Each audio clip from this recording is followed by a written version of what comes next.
Assalamualaikum warahmatullahi wabarakatuh. Salam sehat untuk kita semua dan semoga kita selalu dalam lindungan Allah Subhanahu wa taala. Amin amin ya robbal alamin. Apa kabar teman-teman semua hari ini? Semoga selalu diberi kesehatan, sehat walafiat.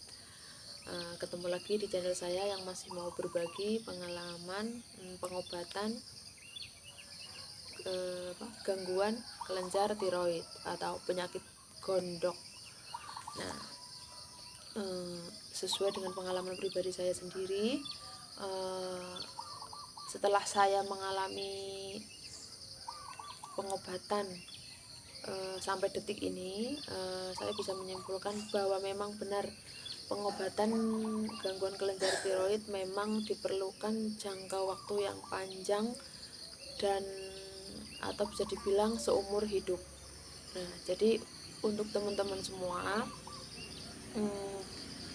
jika memiliki keluhan tentang tiroid atau gondok atau benjolan di leher bagian depan, itu memang konsekuensinya itu memang harus ya dibilang nggak harus tapi ya memang harus ternyata setelah harus melakukan pengobatan lanjutan atau pengobatan yang jangka panjang.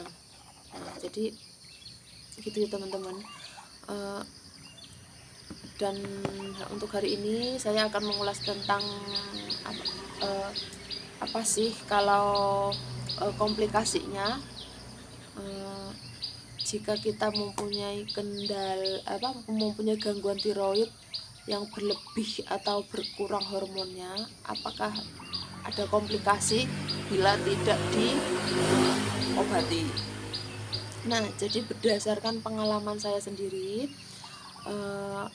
memang tiroid itu gejalanya yang samar sehingga kadang memang pasien terlambat mendeteksi atau pasien terlambat menanganinya karena memang keluhannya memang samar dan memang seperti keluhan masuk angin biasa. Tapi memang ternyata keluhannya bisa menimbulkan komplikasi atau keluhan jangka panjang. Nah, untuk hari ini saya mau membahas komplikasi yang mungkin saja terjadi jika kita terkena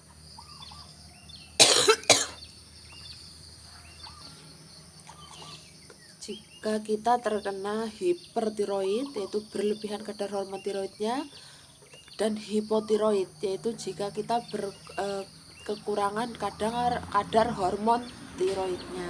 Nah, jadi ya saya mau bahas satu persatu poinnya. Untuk komplikasi hipotiroid, nah tiroid bisa menimbulkan komplikasi jika tidak diobati, yaitu satu gagal jantung. Nah, ya memang dari awal sudah saya ceritakan kalau tanda-tanda kita ada gangguan tiroid, biasanya detak jantungnya kita berhubungan dengan jantung. Detak jantung kita kadang melemah dan kadang cepat, yaitu jadi menyebabkan kita gampang gemetar, gampang tremor. Nah, jadi seperti itu. Nah, itu kalau memang kita mengalami hipotiroid, kekurangan hormon tiroid, itu kan otomatis melemah. Nah, itu kemungkinan bisa menjadi lemah jantung, bahkan gagal jantung. Ya di sini tidak untuk menakuti teman-teman, cuman memang yang tiroid itu memang seringkali yang dirasakan itu memang lebih ke jantung yang berdebar-debar dan kadang yang lemah juga. Nah, karena ini hipotiroid biasanya gagal jantung karena memang produksi hormon tiroid yang kita produksi berkurang dan akhirnya jantung kan itu memang buat metabolisme organ di seluruh tubuh kita. Jadi jantungnya itu bekerja lebih keras karena kita kekurangan hormon tiroidnya. Nah, terus bisa juga komplikasi ginjal, seperti halnya seperti itu. Kan kita ada pemikiran minum obat merusak ginjal, tapi justru eh, pengertiannya pengetahuannya memang kadang kita yang kurang gitu kan. Kalau kita punya sakit tapi nggak diobatin, nah itu malah sakit itu malah memaksa organ tubuh kita untuk bekerja normal tanpa dibantu dengan obat-obatan. Nah akhirnya menjadikan komplikasi ginjal, karena kalau jika tidak diobati, organ tubuh kita malah bekerja lebih keras, tidak ada bantuan dari luar, yaitu dengan minum obat-obatan. Nah, terus infertilitas, gangguan kesuburan. Nah, saya pernah konsultasi ke dokter, oleh kedokteran nuklir, juga ditanyakan seperti itu. Ibu ada benjolan di leher, apa sih udah punya anak gitu kan. Nah, loh kok gitu dok? Iya, itu memang gangguan tiroid itu bisa mempengaruhi ke kesuburan. Nah, dan waktu itu saya pas terdiagnosa atau terdeteksi ada benjolan, memang baru punya anak satu. Nah, dan sama dokternya dijawab, sudah dok, baru punya anak satu, ya alhamdulillah gitu kan. Nah, itu memang bisa mempengaruhi ke kehamilan atau bayi lahir prematur, berat badan bayi lahir rendah, atau bisa keguguran. Jadi seperti itu teman-teman, kalau kita kekurangan hormon tiroid bisa menyebabkan komplikasi komplikasi gangguan kesuburan. Nah, terus yang selanjutnya yaitu obesitas. Obesitas yaitu kelebihan berat badan. Terkadang kita kalau hipotiroid, makan nafsu makannya sedikit tapi berat badannya naik. Terus yang selanjutnya yaitu masalah pada sistem saraf, yaitu kesulitan berjalan, sakit di tangan dan kaki. Ya, untuk saya sendiri mengalaminya, memang ini berdasarkan pengalaman pribadi saya sendiri. Kalau saya pernah di kondisi saya adalah penderita kanker tiroid, tapi pernah suatu ketika mengalami hipotiroid dan hipertiroid. Jadi seperti itu teman-teman ya. Kondisinya memang karena saya sudah nggak punya kelenjar tiroidnya, jadi memang mungkin pas saat itu dosis obatnya kurang pas. Nah akhirnya bisa menyebabkan kekurangan hormon tiroid dan juga bisa menyebabkan kelebihan hormon tiroid. Jadi di sini saya tekankan lagi, itulah perlunya untuk mengontrol kadar hormon tiroid kita, khususnya yang memang sudah dioperasi total. Nah, jadi memang harus butuh kontrol rutin. Nah, jadi itu teman-teman ya, untuk komplikasi hipotiroid yang tidak diobati seperti itu. Nah, terus sekarang saya mau membahas komplikasi hipertiroid jika tidak diobati, yaitu ada krisis tiroid. Nah, krisis tiroid di sini karena kita hipertiroid itu kan berlebih tiroidnya. Nah, jadi kalau berlebih tiroidnya lama-lama akan membuat kita menjadi krisis tiroid. Nah, jadi kita tetap merasakan ada keluhan atau keluhan yang kita rasakan di badan kita, itu pasti ada. Cuman kalau kita tidak peka atau kita tidak bener-bener yang merasakan, oh ini gangguan dari sini, pasti kita abaikan, pasti kita acuh, wah ini pasti paling masuk angin biasa. Jadi kalau untuk yang sudah mempunyai keluhan gangguan tiroid, otomatis dia sudah peka, oh ini berarti kemungkinan saya hormonnya sedang tidak stabil. Jadi seperti itu. Sama dengan hiper juga bisa menyebabkan gagal jantung dan gangguan irama jantung juga, karena memang karena berlebih kan bekerjanya ekstra juga, karena memang kita hormonnya jadi over. Nah kita nanti jadi jantung tetap bekerja keras juga. Terus selanjutnya yaitu osteoporosis, bisa menyebabkan osteoporosis, tulang dan gigi mudah rapuh. Nah jadi di sini saya sendiri mengalaminya dalam artian habis pengangkatan total kelenjar tiroid, saya itu mengalami kesemutan, dan itu sampai detik ini saya masih mengkonsumsi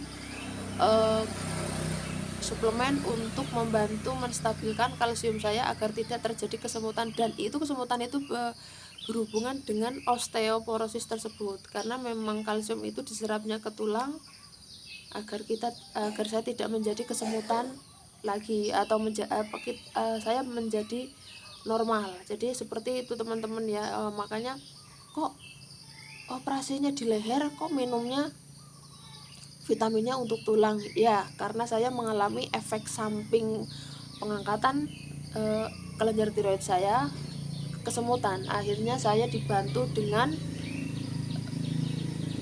suplemen menambah kalsium agar tidak merasakan keluhan kesemutan atau kram. Terus selanjutnya yaitu bisa menyebabkan komplikasi kehamilannya seperti hipotiroid, hipertiroid. Itu keluhannya yang poin terakhirnya sama, bisa menyebabkan komplikasi kehamilan, yaitu kelahiran bayi prematur, berat bayi, lahir rendah, dan bahkan keguguran. Dan yang terakhir yaitu masalah pada sistem saraf, yaitu sulit berjalan atau kelumpuhan. Saya di sini tidak menakut-nakuti teman-teman semua, itu hanya berdasarkan pengalaman atau ilmu pengetahuan yang saya dapatkan. Saya pun sampai saat ini terus mempelajari, memahami kondisi badan saya, karena memang tadinya memang dibilangnya wah itu sepele, hanya gondok, hanya kelenjar tiroid yang bengkak diangkat itu selesai. Tapi kenyataannya tidak seperti itu teman-teman, karena memang kondisi badan seseorang itu berbeda, satu dengan orang lainnya itu berbeda. Makanya saya tetap mempelajari apa sih sebenarnya yang terjadi pada tubuh saya, karena memang yang diserang itu bukan secara fisik kelihatan, kalau kemarin ada benjolannya terus diangkat selesai gitu, ternyata tidak sesimpel itu, dan memang saya harus mengalami pengobatan yang jangka panjang. Nah memang konsekuensinya seperti itu teman-teman. Kalau pengobatan tiroid, kalau dioperasi sudah diangkat pun, belum dioperasi pun, kalau memang itu keluhannya masih ada, itu tetap pengobatan jangka panjang dan harus dikonsultasikan dengan dokter, dan biasanya memang harus minum obat jangka panjang juga. Paling tidak kalau untuk hipertiroid, untuk pengalaman teman yang sudah kontrol dengan saya, itu mengalaminya minum obat selama 2 tahun, ada yang sembuh, ada juga yang harus berkelanjutan. Jadi seperti itu teman-teman semua ya.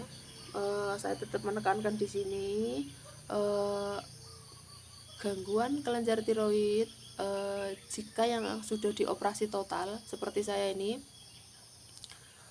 itu hanya sehat terkontrol, tidak ada kata sembuh. Bagi saya seperti itu, karena memang saya tetap menekankan pada diri saya sendiri, saya harus semangat, saya harus sehat walaupun harus kontrol bolak-balik ke rumah sakit. Nah, jadi seperti itu teman-teman semua ya, karena dan saya tetap mengingatkan kembali kalau memang kelenjar tiroid itu menghasilkan hormon tiroid yang digunakan untuk metabolisme tubuh kita. Jadi itu memang penting dan pokok, karena memang hormon yang dihasilkan kelenjar tiroid kita yaitu untuk fungsi metabolisme tubuh kita ya. Kalau kita misalkan kita diibaratkan mesin, itu sebagai oli atau bahan bakarnya. Jadi seperti itu teman-teman semua ya. Semoga informasi ini bermanfaat. Jika ada teman-teman yang sedang mengalami keluhan tentang gangguan kelenjar tiroid, saya sarankan agar segera melakukan pengobatan agar keluhan-keluhan yang dialami setiap hari tidak menjadi semakin berat. Nah, apalagi kalau yang ada benjolannya di leher, segera lakukan pemeriksaan USG dan lain lab darah dan lain sebagainya agar bisa terdeteksi untuk penanganannya seperti apa. Jadi untuk hari ini cukup sampai di sini ya teman-teman semua.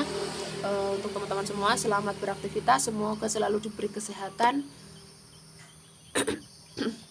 agar bisa melakukan aktivitas dan kualitas kehidupan yang lebih baik.